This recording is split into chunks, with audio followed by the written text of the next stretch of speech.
144 চালু করলাম, আজ থেকে আর কোরআন শুনতে আমরা আর আসবো না।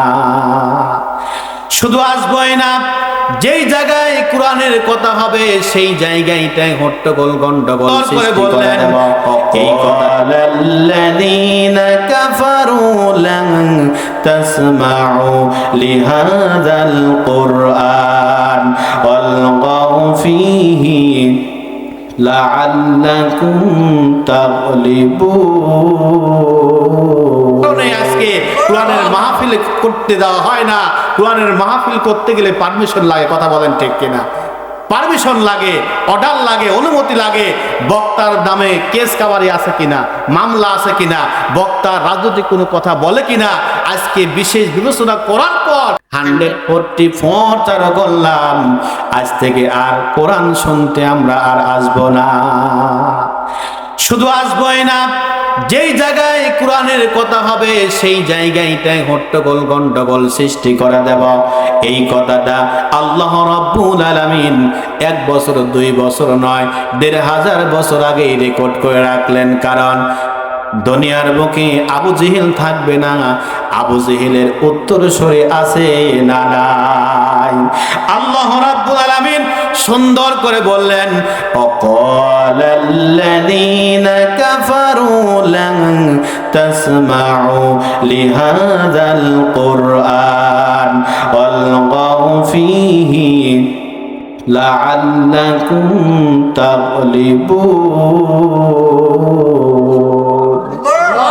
আল্লাহ রাব্বুল আলামিন 1500 বছর আগেই বলে দিলেন, শুনে রাখো, কাফের বেঈমানেরা যে সিদ্ধান্ত নিয়েছিল সেই সিদ্ধান্ত আমি আল্লাহ রাব্বুল আলামিন 1500 বছর আগে রেকর্ড করে দিলাম। কারণ আবু জেহেল থাকবে না, আবু লাহাব থাকবে না, উতবা সাইবা থাকবে না। কিন্তু শুনে রাখো, যারা কোরআনের মাহফিলে তাফসীর মাহফিলে 144 জাল করে দিবে, বুঝতে হবে তার রক্তের মধ্যে আবু জেহেলের রক্তের মিশানো আছে। তার রক্তের সাথে আবু জেহেলের রক্তের কানেকশন আছে, যার কারণে আজকে কোরআনের মাহফিল করতে দেওয়া হয় না। কোরআনের মাহফিল করতে গেলে পারমিশন লাগে, কথা বলেন ঠিক কিনা? পারমিশন লাগে, অর্ডার লাগে, অনুমতি লাগে। বক্তার নামে কেস কাবারি আছে কিনা, মামলা আছে কিনা, বক্তা রাজনৈতিক কোনো কথা বলে কিনা, আজকে বিশেষ বিবেচনা করার পর তারপরে কমিটি হতভাগা হয়ে যায়। আল্লাহ, বক্তার দাওয়াত দিয়েছি, মনে হয় মাহফিল হবে না। কি আজকে এই অবস্থা না সমাজে? কিন্তু আপনি গানের প্যান্ডেল করেন, যাত্রা করতে যান, ওইখানে আপনার কোনো অনুমতি লাগবে না, বরঞ্চ আরো আপনাকে পাহারা দিয়ে সহযোগিতা করে কিভাবে সাকসেস হবেন এই প্ল্যান নিয়ে তারা চিন্তা ভাবনা করে সামনে আগায়, কথা বলেন ঠিক কিনা? বাদান আমার, ভাইরা আমার, হযরতে জুনাইদ রাহমাতুল্লাহ আলাইহি বিদ্যাকে বলছেন, বিদ্যা শুনে রাখো, তোমাদের তামাশা দেখার জন্য এখানে আমি এসেছি। বিদ্যা বলতেছেন, এই জুনাইদ, তোমাকে আমি 3টা প্রশ্ন করব। 3 প্রশ্ন করব, বলেন তো প্রশ্নকারী বড় না উত্তরদাতা বড়? উত্তরদাতা বড়। জুনাইদ রাহমাতুল্লাহ আলাইহি বলতেছেন, বিদ্যা, ওই চেয়ার থেকে নেমে আসো, আমি ওই চেয়ারে গিয়ে বসবো। সঙ্গে সঙ্গে জুনাইদ রাহমাতুল্লাহ আলাইহি চেয়ারে বসে পড়লেন। বিদ্যা নিচে বসে আছেন, দাঁড়ায় আছেন। এইবার জুনাইদ রাহমাতুল্লাহ আলাইহি বলতেছেন, বিদ্যা, প্রশ্ন করো দেখি। বিদ্যা বলতেছেন, জুনাইদ, আমার 1 নম্বর প্রশ্ন হলো, বলো তো, তোমরা বলে থাকো বেহেশতে এত আহার করা হবে, তবু কোনো পোশাক পায়খানার প্রয়োজন হবে না। জোরে বলি আল্লাহু আকবার। বেহেশতে এত আহার করা হবে, এর কোনো পোশাক পায়খানার প্রয়োজন হবে না, কোনো প্রয়োজন হবে না, কোনো কিছু হবে না, কোনো পোশাক পায়খানার কোনো প্রয়োজন হবে না। 2 নাম্বার প্রশ্ন হলো, জুনাইদ, তোমরা বলে থাকো, 2 নাম্বার প্রশ্ন হলো, বলো তো জুনাইদ, আমার 2 নাম্বার প্রশ্ন হলো, বেহেশতের এমন একটি বৃক্ষ থাকবে যার শাখা প্রশাখা বেহেশতের প্রতিটি ঘরের উপর কিরণ দিবে। আমার 3 নাম্বার প্রশ্ন হলো, বেহেশতের খাবার যতই খাওয়া হবে ওহার কোনো ঘাটতি হবে না। জোরে বলি আল্লাহু আকবার। আমার ভাইরা, বেহেশতের মধ্যে এত আহার করা হবে, এর কোনো ঘাটতি হবে না। বেহেশতের মধ্যে যত খানা খাওয়া হবে, যতই খাওয়া হোক না কেন, এর কোনো প্রসাব পায়খানার কোনো প্রয়োজন হবে না। কেন? আল্লাহ রাব্বুল আলামিন বলতেছেন, বান্দা শুনে রাখো, এই জান্নাতের মধ্যে কোনো বুড়া মানুষ যাবে, কোনো বুড়া মানুষ যাবে না। আল্লাহর জান্নাতে কোনো বুড়া মানুষ যাবে। এরপরে বলতেছেন, আল্লাহর জান্নাতে কোনো কালো মানুষ যাবে না। নবী আমার একদিন ওয়াজ করতেছেন, এরকম বসে আছেন, সাহাবায়ে কেরামরা বসে আছেন মসজিদ নববীতে, নবী ওয়াজ করতেছেন, সাহাবীরা শুনে রাখো, যারা মুরব্বী আছো আল্লাহর জান্নাতে একটাও যাবে না, যারা কালো মানুষ আল্লাহর জান্নাতে একটাও যাবে। মুরব্বী যারা আছে চোখ দিয়ে পানি বের হয়ে গেল, ইয়া রাসূলুল্লাহ, এত কাল নামাজ কালাম পড়লাম, কালো চুল সাদা হয়ে গেল, আমরা আল্লাহর জান্নাতে যেতে পারবো না? বলছে না, কালো মানুষ, এরা হতাশ হয়ে গেল, তাহলে আল্লাহ আমাদের কালো বানালো কেন? আমরা তাহলে আল্লাহর জান্নাতে যেতে পারবো না? নবী বললেন, সাহাবীরা হতাশ হওয়ার দরকার নেই, টেনশন নাই, চিন্তা নাই, আল্লাহ কি বলতেছেন তুমি একটু শোনো। বাজান আমার ভাইরা আমার, আল্লাহ রাব্বুল আলামিন বলতেছেন, বান্দা শুনে রাখো, জান্নাতি কারা যাবে? জান্নাতি লোকগুলা কোন লোক হবে জান্নাতি? এই কথা বলবেন কে? কে বলবেন? আমি বললে হবে? আল্লাহ রাব্বুল আলামিন বলতেছেন, বান্দা শুনে রাখো,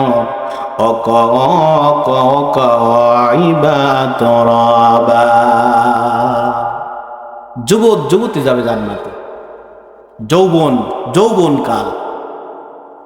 এরপরে আল্লাহ তাআলা বলতেছেন, বান্দা শুনে রাখো, ওই জান্নাতের মধ্যে কি খাওয়া হবে? আল্লাহ রাব্বুল আলামিন বলতেছেন, বান্দা শুনে রাখো, হাদাইকা ওয়া আনাবা। জোরে বলি আল্লাহু আকবার। জান্নাতের মধ্যে আঙ্গুর দিবে। কি দিবে? আঙ্গুর দিবে। এই আঙ্গুর না যে আঙ্গুর এখন খান আপনারা, দুনিয়ার আঙ্গুর না, এত মজা, এত টেস্ট, এই আঙ্গুরের তুলনা কিছুই না। বাজান আমার ভাইরা আমার, বিশ্বনবী বলতেছেন, বুড়া মানুষ একটাও আল্লাহর জান্নাতে যেতে পারবে না। সমস্ত সাহাবীরা যারা মুরব্বী ছিল আশ্চর্য হয়ে গেল, হতাশ হয়ে গেল, চিন্তা হয়ে গেল।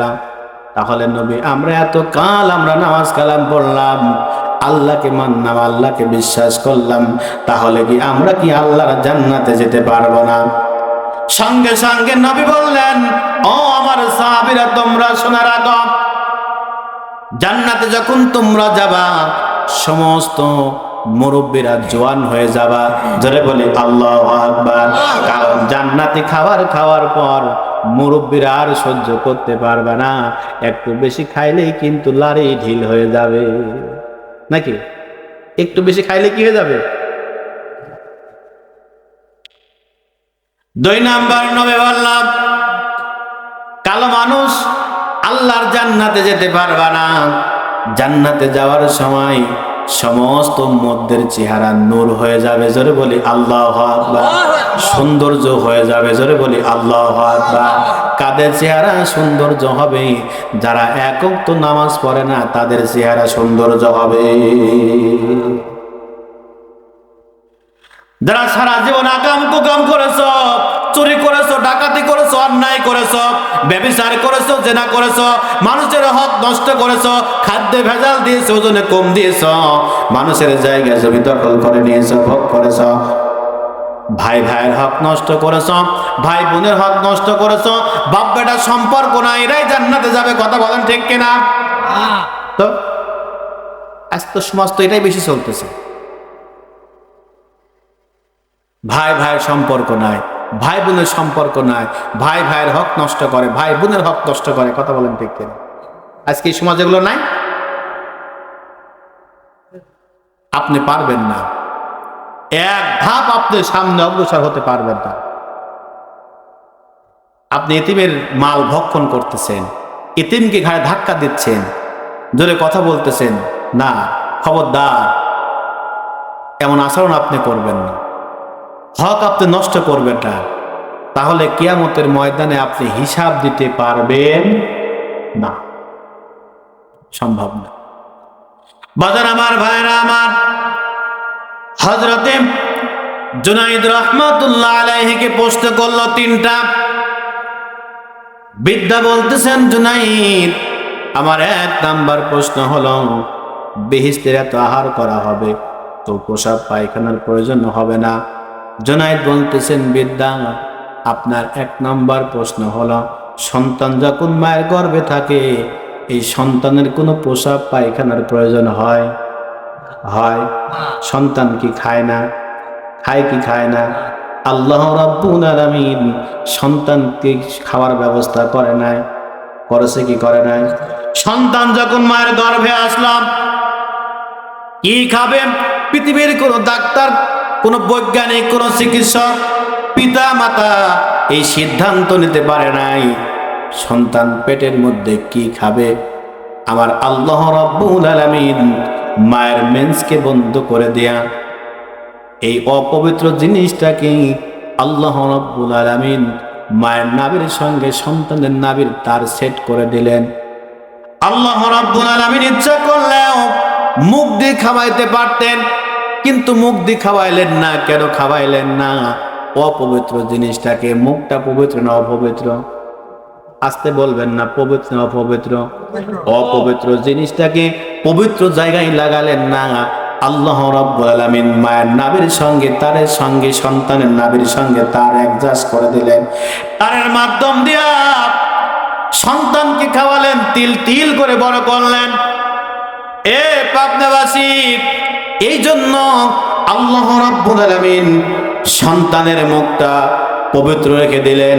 সন্তান যখন দুনিয়ার বুকে যখন আসবে, আসার পরে এই পবিত্র জবান দিয়ে আল্লাহর নাম উচ্চারণ করবে, আল্লাহর কোরআন পড়বে, জিকির করবে, আল্লাহর প্রশংসা গাইবে। কিন্তু আজকে আমরা আল্লাহর প্রশংসা দূরের কথা, আল্লাহর প্রশংসা আমরা গাই না, আল্লাহর প্রশংসা আমরা গাই না, আল্লাহকে আল্লাহ বলে ডাকি না, আল্লাহর প্রশংসা আমরা গাই না। তাহলে এত সুন্দর আল্লাহ আমাদেরকে সুন্দর পবিত্র জিনিসটা রেখে দিলেন।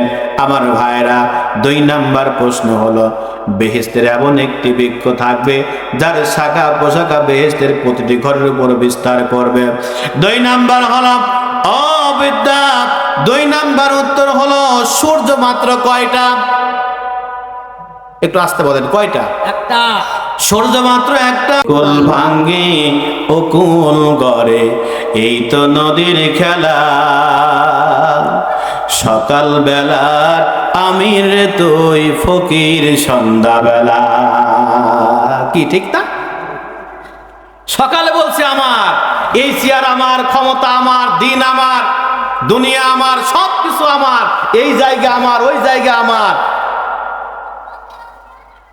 5 মিনিট পরেই তোমার কিছু নাই, এই চেয়ার উপরে থাকবে, কথাও মনে থাকবে, ইতিহাস মনে থাকবে, যেই কলম দিয়ে লেখছো সেই লেখাও থাকবে, কলম থাকবে।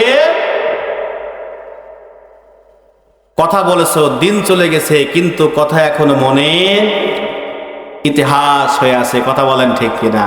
অমর হয়ে থাকবে। কথা বলেন ঠিক কিনা?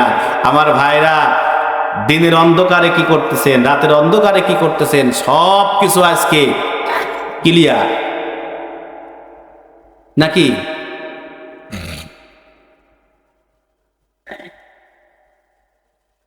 আপনি মনে করতেছেন সব কিছু তো আমার। তাবারাকাল্লাযী বিয়াদিহিল মুলক, তামাম বিশ্বের মালিক কে? একটু আসতে বলেন, তামাম বিশ্বের মালিকটা কে? আল্লাহ। হায়াতের মালিক যে আল্লাহ, বলুন মরণের মালিক সেই আল্লাহ। লা ইলাহা ইল্লাল্লাহ, জোরে লা। আসমানের মালিক যে আল্লাহ, বলুন জমিনের, বলেন লা ইলাহা ইল্লাল্লাহ, জোরে লা ইলাহা। ইল্লাল্লাহু ইল্লাল্লাহ ইল্লাল্লাহু ইল্লাল্লাহ লা ইলাহা ইল্লাল্লাহ লা ইলাহা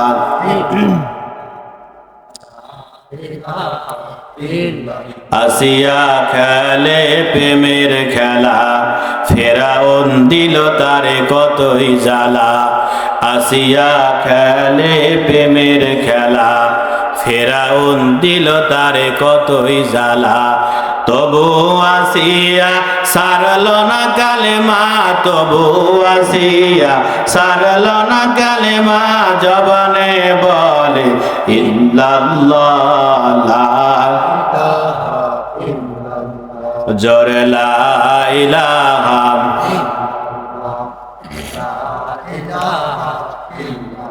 ইল্লাল্লাহু ইল্লাল্লাহ লা ইলাহা ইল্লাল্লাহ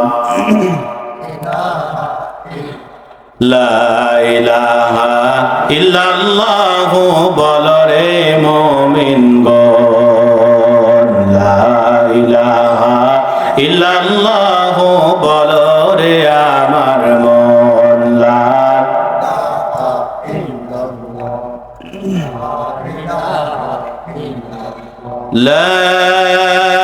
ইলাহা ইল্লাল্লাহু মুহাম্মাদুর রাসূলুল্লাহ সাল্লাল্লাহু আলাইহি ওয়াসাল্লাম।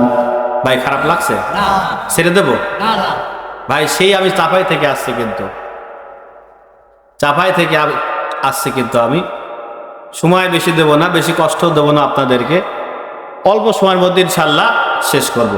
সব রাজি আছেন? সকলে রাজি আছেন? সকলে রাজি আছেন তো? সকলে দুইটা হাত চান। লিল্লাহে তাকবীর, লিল্লাহে তাকবীর, নারায়ে তাকবীর। আল্লাহ তোমার বান্দাদেরকে সঠিকভাবে বোঝার মানার তৌফিক দাও, আল্লাহুম্মা আমিন। হাত নাও। বাজান আমার, ভাইরা আমার, জুনাইদ রাহমাতুল্লাহ আলাইহি ইমানের বলে বলিয়ান হয়ে কোনো দিক তাকালেন না, কোনো টেনশন, কোনো চিন্তা নাই, কোনো টেনশন নাই। একমাত্র আল্লাহর প্রেমে, আল্লাহর পাগল না হয়ে আল্লাহকে ইমান এনে, ইমানের ভয়ে, ইমানের বলে বলিয়ান হয়ে সঙ্গে সঙ্গে বলতেছেন, এই বিদ্যা, আমি তোমাদের এই মজলিসে আসি তামাশা দেখার জন্য। কি দেখার জন্য? তামাশা দেখার জন্য। বাজান আমার, ভাইরা আমার, এমন একটা কোরআন, এমন একটা চিঠি আমাদের মাঝে এসেছেন, যেই কোরআনটা হলো সর্বশ্রেষ্ঠ। কথা বলেন ঠিক কিনা? আমার ভাইরা, এমন একটা কোরআন, এমন একটা চিঠি, শুরুতেই লেখা থাকলাম আলিফ লাম মিম,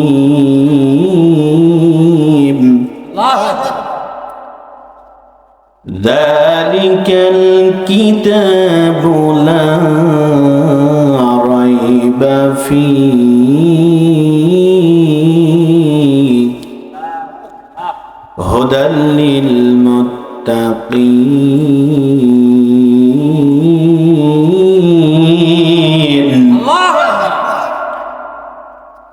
এমন একটা কিতাব, এমন একটি চিঠি আল্লাহ রাব্বুল আলামিন তাম পৃথিবীর মানুষদের জন্য প্রেরণ করে দিলেন, যেই কিতাবের মধ্যে কোনো সন্দেহ নাই, কোনো ভুল নাই, কোনো অবকাশ নাই, কোনো কিছু নাই।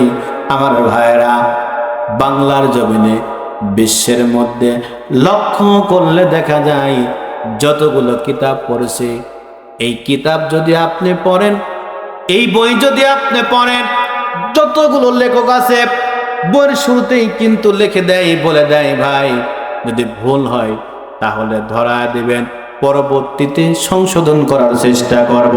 কথা বলেন ঠিক কিনা? বলে কি বলে না? বলে কি বলে না? কিন্তু এমন একটা চিঠি আমরা পেয়েছি, এমন একটা কিতাব আমরা পেয়েছি, যেই কিতাবের মধ্যে কোনো ভুল নাই, কোনো সন্দেহ নাই। আল্লাহ রাব্বুল আলামিন যালিকাল কিতাবু লা রাইবা ফীহি চ্যালেঞ্জ করে দিলেন, একবারে চ্যালেঞ্জ করলেন, 145 উপর কোনো সন্দেহ নাই, কোনো অবকাশ নাই। এমন একটা চিঠি আমরা পেয়েছি, যেই কোরআন আবু জেহেল শুনছে। কি শুনছে কি শোনে নাই? আওয়াজ দেন, শুনেছে কি শোনে নাই? আবু জেহেল শুনছে, আবু লাহাব শুনছে, উতবা শুনছে, সাইবা শুনছে। গোটা রাত চলে গেছে, গোটা রাত। মানে বোঝেন তো, চাপার ভাষা বললাম গোটা রাত, মানে আমরা বলি সারা রাত নাকি? চাপার ভাষায় বলছে কি গোটা রাত, পাবদার ভাষায় বলছে সারা রাত। আমি এক জায়গায় প্রোগ্রামে গিয়েছিলাম বরিশালে, তো ওখানে যাওয়ার পর আমি বলছি যে একটু সার্ট করেন, তখন বলছে পাবনার লোক। তো ভাই মেল করেন, কি বললাম? মেল করেন। তখন ভাই আপনি বাসা, যে আপনি বলেন এবার। যখন বললাম সার্ট করেন, তখন বলছেন পাবনার লোক, এখন মেল করেন। তাই বললাম ভাই এবার হচ্ছে চাপাই ভাষা বললাম যে মেল কর, পাবনার ভাষা বললাম গিয়েছেন পাবনা, তাই বললেন যে পাবনার লোক। আর যেই বললাম মেল করেন, তখন আর বলতে পারতেছেন না। এটা হচ্ছে চাপার ভাষা। ভাই একটু মেল করে দেখান তো একটু ভাই। আমরা বলে কি এটা ছাট করে দেখান নাকি? চাপার ভাষায় বলছে একটু মেল করে দেখান। বাজান আমার ভাইরা আমার, এই যে একটা কোরআন, যেই কোরআনটা আবু জেহেল শুনছে, আবু লাহাব শুনছে, উতবা সাইবা শুনছে। আমার ভাইরা, আবু জেহেল, আবু লাহাব, উতবা সাইবা বিশ্বনবী ঘরের কোনায় বসে কোরআন পড়তেছেন। আর রহমান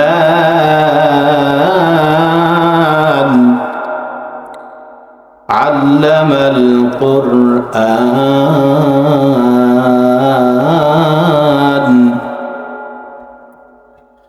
খালাকাল ইনসানা আল্লামাহুল বায়ান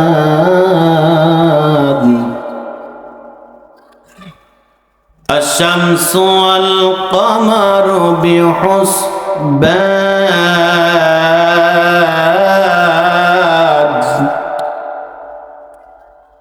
النجم والشجر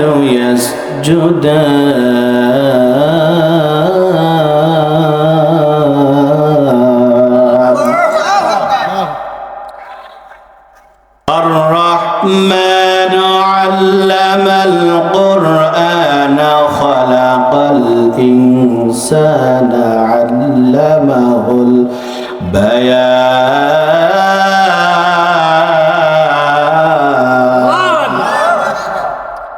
বিশ্বনবী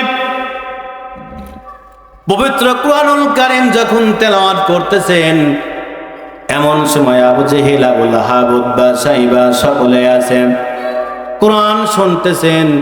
শুনতে শুনতে রাত কখন ফুরায় গিয়েছে আবু জেহেল জানে না, আবু লাহাব জানে না, উতবা সাইবা কেউ বলতে পারে না। ফজরের আযান শুরু হয়েছে।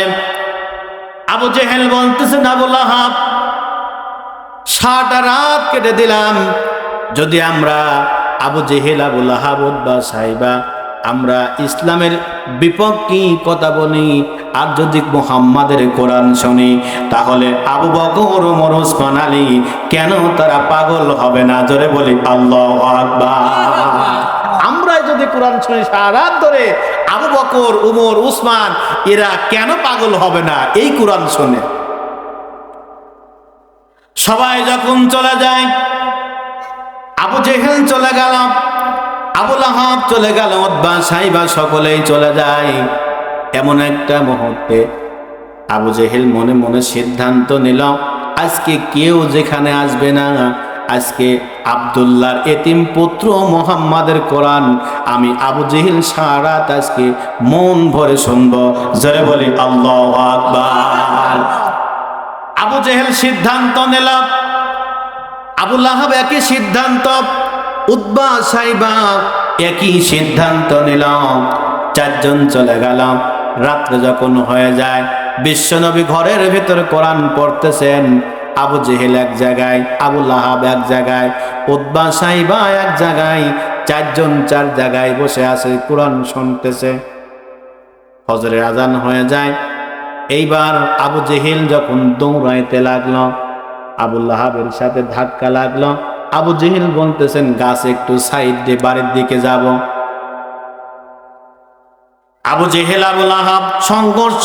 মহিলার মধ্যে কোনো তফাৎ, মহিলারও দাড়ি নাই, পুরুষেরও। ভাই খারাপ লাগতেছে?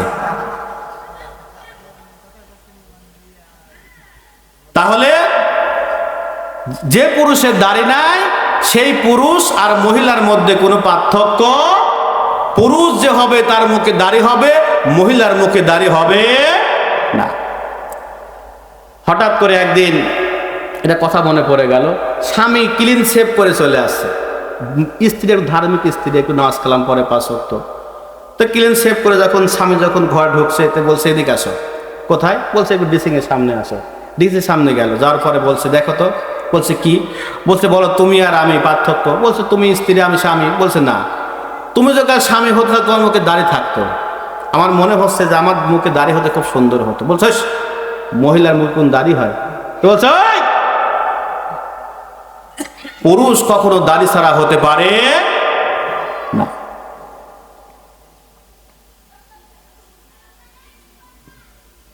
আজকে আমরা দাড়ি কাটি আর রাখি মোষ, এই পুরুষ আমরা, এই ইমানদার, এই নবীর উম্মত বলে দাবি করি আমরা। কথা বলেন ঠিক কিনা? এই উম্মতগিরি চলবে না। বাজার আমার ভাইরা আমার, কথায় কথা চলে আসে, না বললে নয়। ইসলাম কিন্তু এমনি এমনি আসে নাই, দিন কিন্তু এমনি এমনি আসে নাই। সাহাবায়ে কেরামরা রক্ত দিয়েছেন, যুদ্ধ করেছেন, সংগ্রাম করেছেন, তারা জীবন দিয়েছেন। কথা বলেন ঠিক কিনা? জান দিয়েছেন, মাল দিয়েছেন, জীবনটা শেষ করে দিয়েছেন কোরআনের ময়দানে। কথা বলেন ঠিক কিনা? বাজান আমার ভাইরা আমার, হযরতে জুনাইদ রাহমাতুল্লাহ আলাইহি এর সঙ্গে জৈনিক একজন ইহুদের একটা সম্পর্ক ছিল, ভালোবাসা ছিল, অত্যন্ত ভালোবাসা ছিল। বন্ধুর ভালোবাসার জন্য এমনও বন্ধু আছে জীবন দিতে প্রস্তুত। কথা বলেন ঠিক কিনা? হঠাৎ করে একদিন জুনাইদ রাহমাতুল্লাহ আলাইহি বাড়িতে বসে আছে, খ্রিস্টান বন্ধু চলে আসলেন, এসে কথাবার্তা হলেন। জুনাইদ রাহমাতুল্লাহ আলাইহি বন্ধুকে পাওয়ার পর অত্যন্ত খুশি হয়ে যায়, মনটা ভরে গেল। বহুদিন পর বন্ধুকে পেয়েছি, প্রাণ খুলে আজকে কথা বলবো। কথা বলেন ঠিক কিনা? রাতের পর রাত কখন চলে যাবে, বন্ধুর সাথে কথা হবে। 20 বছর পর বন্ধু, সেই ছোটকালের বাল্যকালের বন্ধু, আজকে 20 বছর পর দেখা হয়েছে। বলেন তো কখন রাত চলে যাবে কেউ বলতে পারবে? জুনাইদ রাহমাতুল্লাহ আলাইহি বন্ধু যখন চলে আসলাম, বন্ধুকে বলছেন বন্ধু দীর্ঘদিন পর যখন তুমি এসেছো, আজকে তোমার সাথে কথাবার্তা বলবো। খ্রিস্টান বন্ধু বলতেছেন জুনাইদ বেশি সময় দিতে পারবো না, অল্প সময়ের মধ্যে চলে যাব। কেন, কি হয়েছে? বলছে আমাদের একটা আজকে বিশাল সমাবেশ আছে, ওই সমাবেশে আমাকে যেতে হবে। জুনাইদ রাহমাতুল্লাহ আলাইহি বলতেছেন বন্ধু আমিও তোমাদের সমাবেশে যাব। জুনাইদের কথা শুনে খ্রিস্টান বন্ধু বলতেছেন জুনাইদ যেতে তুমি পারবা না, ওখানে হাজার হাজার খ্রিস্টান এক জায়গায় একত্রিত হবে, মুসলমান দেখলেই হত্যা করে ফেলবে। জুনাইদ বলতেছেন বন্ধু আমি তোমার বেশ ধরে যাব। জুনাইদকে মানাতে পারল না, বন্ধুর সাথে যখন চলে গেলাম, জুনাইদ রাহমাতুল্লাহ আলাইহি লক্ষ্য করে দেখলেন হাজার হাজার মানুষ খ্রিস্টান এক জায়গায় একত্রিত হয়েছে। বিশাল একটা মঞ্চ তৈরি করা হয়েছে, স্টেজ তৈরি করা হয়েছে, স্টেজের মাঝে একটাই মাত্র চেয়ার, আর কোনো চেয়ার নাই। এমন একটা মুহূর্তে জুনাইদ রাহমাতুল্লাহ আলাইহি চুপ করে এক কোনায় বসে আছে। এমন একটা মুহূর্তে কিছুক্ষণ পর দুইজন মানুষ একজন বৃদ্ধাকে ধরে এনে চেয়ারে বসায় দিল। বৃদ্ধাটা চুপ করে যখন বসে থাকলো, অনেকক্ষণ হয়ে যায়, কোনো কথা বলে না। সমস্ত খ্রিস্টানরা বলতেছেন, ওগো মুরব্বী, ওগো নেতা, প্রতি বছরে আপনি আমাদেরকে এই চেয়ারে, এই জায়গায় বসে, এই চেয়ারে বসে একটা করে উপদেশ দেন, সেই উপদেশটা আমরা 1 বছর মানি। আজকে আপনি অনেকক্ষণ ধরে বসে আছেন, কোনো কথাই যে বলছেন না কেন, কি হয়েছে বলেন? বৃদ্ধা অনেকক্ষণ বসে থাকার পর বলতেছেন, এই জনগণ তোমরা শুনে রাখো, এই জায়গায় একজন মুসলমান আছে। কে আছে? এই জায়গায় একজন মুসলমান আছে। এমন একটা কথা বলার সঙ্গে সঙ্গে সমস্ত খ্রিস্টানেরা হইচই শুরু হয়ে গেল। কোথায় মুসলমান? কে মুসলমান? কোন জায়গায় বসে আছে? বৃদ্ধা বলতেছেন, খবরদার, তাকে তোমরা কোনো কিছু বলবা না, কেউ তার গায়ে হাতও তুলবা না। ওই যে ওই কোনায় বসে আছে, তাকে আমার কাছে নিয়ে আসো। জোরে বলি আল্লাহু আকবার। বাজান আমার, ভাইরা আমার, ও পাবনাবাসী, ভালো করে শুনে রাখেন। বৃদ্ধা বলল, ওই যে ওই কোনায় বসে আছে, কেউ তাকে তোমরা কোনো কিছু বলবা না, আমার কাছে নিয়ে আসো। জুনাইদ রহমাতুল্লাহ আলাইহিকে যখন ধরে নিয়ে আসলেন, আনার সঙ্গে সঙ্গে বৃদ্ধার সামনে যখন হাজির করলেন, বৃদ্ধা তাকে প্রশ্ন করলো, মুরব্বী বলতেছেন, এই মুসলমান, হাজার হাজার জনতার মাঝখানে তুমি মুসলমান একজন কেন এসেছো, একটু বলো তো।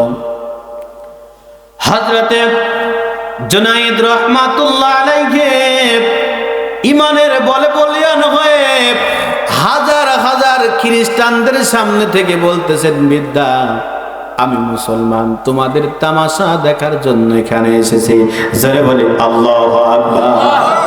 ইমানের বলে বলিয়ান হয়ে, ইমান কত মজবুত! এ পাবনাবাসী, চকশাদিয়া এলাকার লোকেরা, আমি আপনাদেরকে বলতে চাই, ইমান কত মজবুত।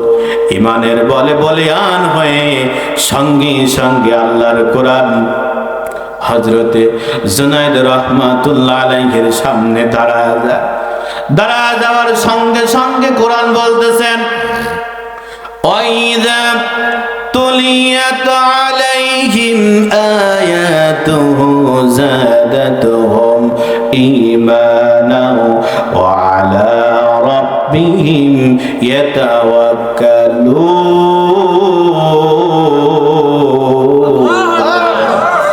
ইমানের বলে বলিয়ান হয়ে হযরতে জুনাইদ রহমাতুল্লাহ আলাইহি কোনো চিন্তা করলেন না। যেখানে হাজার হাজার খ্রিস্টান, সামান্য জুনাইদ কয়জন? আসতে বলবেন না, কয়জন? এর একটা আওয়াজ দেন, কয়জন? ইমানের বলে বলিয়ান হয়ে পাগলের মতো বলতেছেন জুনাইদ, বলতেছেন, বৃদ্ধা, আমি তোমাদের তামাশা দেখার জন্য এখানে এসেছি। সঙ্গে সঙ্গে বৃদ্ধা বলতেছেন, জুনাইদ, যেহেতু তুমি এসেই পড়েছ, তোমার কাছে আমার 3টা প্রশ্ন, যদি তুমি আমার 3টা প্রশ্নের উত্তর দিতে পারো। সঙ্গে সঙ্গে জুনাইদ বলতেছেন, এই বৃদ্ধা, যদি আমি আপনার 3টা প্রশ্নের উত্তর দিতে পারি তাহলে কি হবে? আপনি কি আমার একটা প্রশ্নের উত্তর দিবেন নাকি? হ্যাঁ, অবশ্যই দেব। আমার ভাইরা, জুনাইদ রহমাতুল্লাহ আলাইহি বলতেছেন, বৃদ্ধা, আপনার কাছে আমার একটা আগে প্রশ্ন হলো, বলেন তো, প্রশ্নকারী বড় না উত্তরদাতা বড়? কে বড়? বৃদ্ধা বলতেছেন, জুনাইদ, উত্তরদাতা বড়। জুনাইদ বলতেছেন, মুরব্বী, যদি উত্তরদাতাই বড় হয় তাহলে আপনি চেয়ার থেকে নেমে আসেন, আমি জুনাইদ ওই চেয়ারে গিয়ে বসবো। জোরে বলি আল্লাহু আকবার। তুইজ্জু মান তাশা ওয়া তুযিল্লু মান তাশা বিয়াদিকাল খায়র।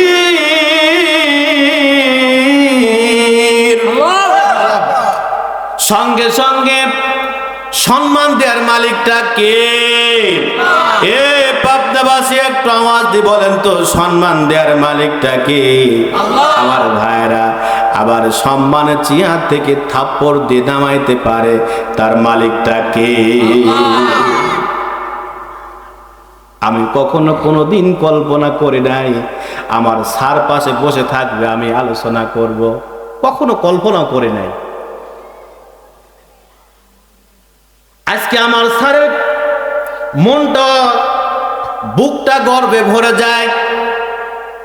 স্যার আমার বাম পাশে বসা, ছাত্র আলোচনা করতেছেন, যার সম্মান আমার মাথায়, কথা বলেন ঠিক কিনা? যার জুতা আমি যদি মাথায় করে টানতাম, বহন করতাম, কিয়ামত পর্যন্ত হলো তার ঋণ আমি পরিশোধ করতে পারবো না।